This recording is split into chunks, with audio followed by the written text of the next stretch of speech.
Though I should have done this the other day to promote the just now released new remake, I thought I'd better get this out of the way and get it started with the original. Let us talk about Stephen King's Firestarter from 1984 with Drew Barrymore. Big Days Entertainment Rankings and Reviews. So greetings, my fellow YouTubers, and welcome to Big D's Entertainment Rankings and Reviews.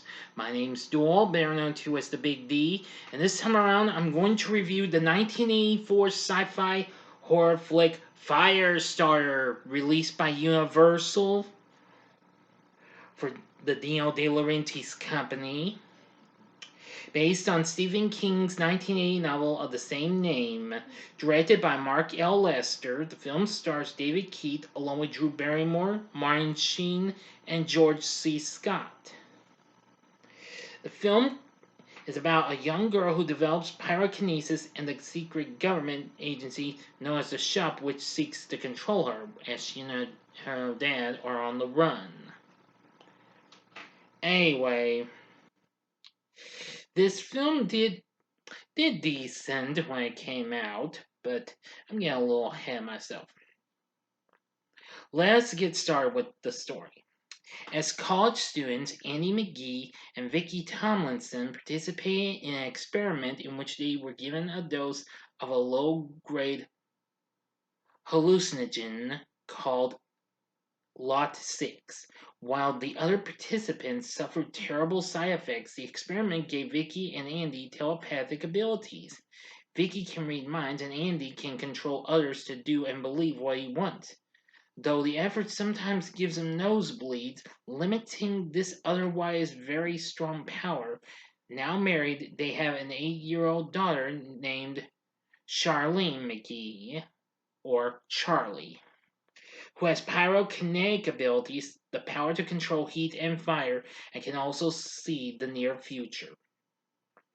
Andy comes home from work one day to find Vicki murdered and Charlie abducted. The family had already suspected that the government agency that sponsored the experiment, the Department of Scientific Intelligence, aka the Shop, was watching them.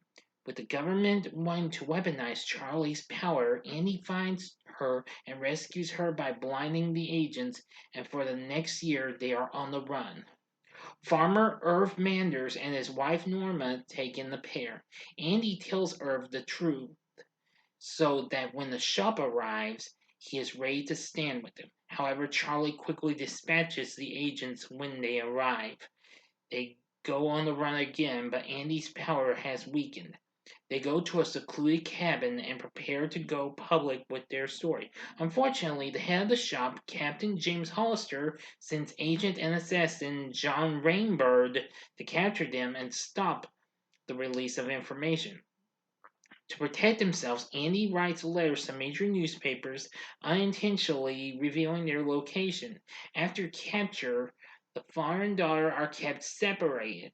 Andy is medicated and subjected to tests and given drugs which decrease his powers. Meanwhile, Rainbird pretends to be John, a friendly orderly employed by the Shop to gain Charlie's trust and encourage her to submit to the test.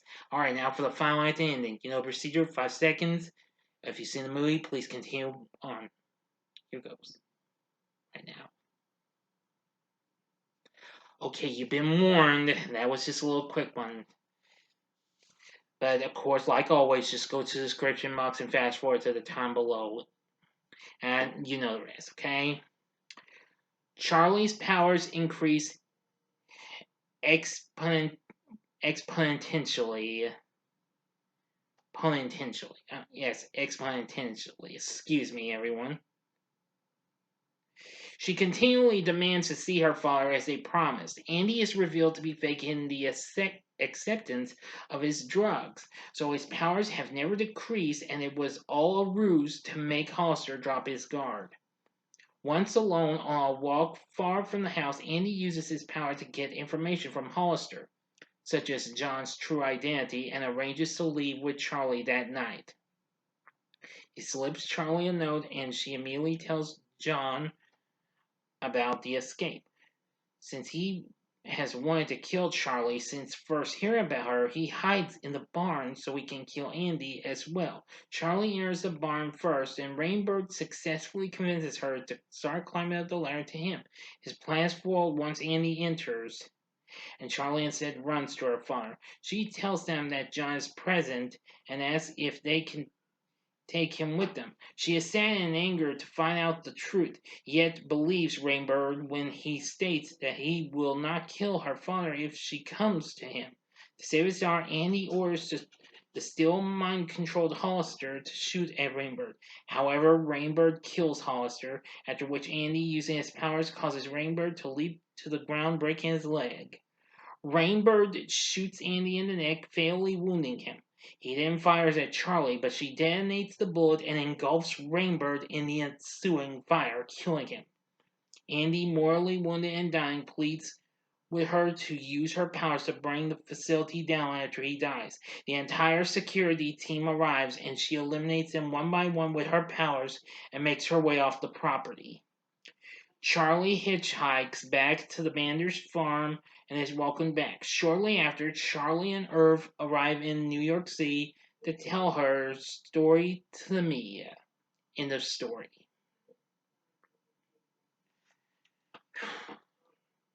So, what did I think of Firestarter? Well, it's not that bad of a film. I know it got mixed reception, what have you. Now, it's not really one of the best of films based on King's work. I mean, even though there are other good ones such as Carrie and Cujo, and ones that came out a few years after this, like Pet Cemetery and It. But there's lots of others. But anyway, oh yeah, and I forgot The Shining. I mustn't forget that. Anyway, yeah, the film got mixed response. Rotten Tomatoes consensus says that the concept hews too closely to other known Stephen King adaptations, though it's got nice special effects, including scenery chewing George C. Scott. That I agree. The special effects were too bad, and I will give the cast and what have you. But however, after seeing a rough cut of the film, Mr. King declared it was one of the worst of the bunch of the adaptations of his work he had seen, dubbing it flavorless. Well, he and director Mark Lesser later fought over the comments, though King told, one source that he feels that the producer was responsible for its failings. Which, of course, the producers were Frank Capra Jr. and Martha Schumacher, excuse me. But anyway, yeah. Now, I do like the music done by Tangerine Dream, which was really good. But the cast performances were not too bad. David Keith playing Andrew wasn't too bad. And Freddie Jones as Dr. Joseph Wanless. Hare Locklear plays Vicky McGee. Martin Sheen plays Captain Hollister, who was good.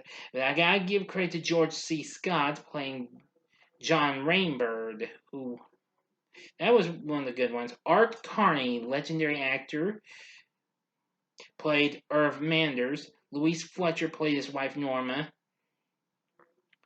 And Moses Gunn played Dr. Pinchot. Of course, I know Moses Gunn from the Shaft movies, I believe the first two.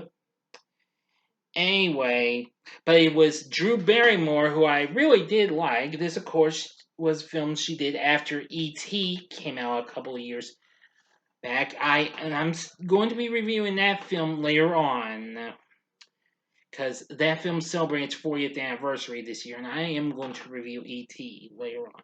Anyway, despite the mixed reviews, the film went on to make 17 to 18 million. Anyway, yeah, I have to say, well, again, not one of the best adaptations of a Stephen King film, but it has its moments. So, in the end, would I recommend the original Firestarter? Well, I'd say just to be on the safe side, give it a one time watch. And if you're not satisfied with it, then it's okay.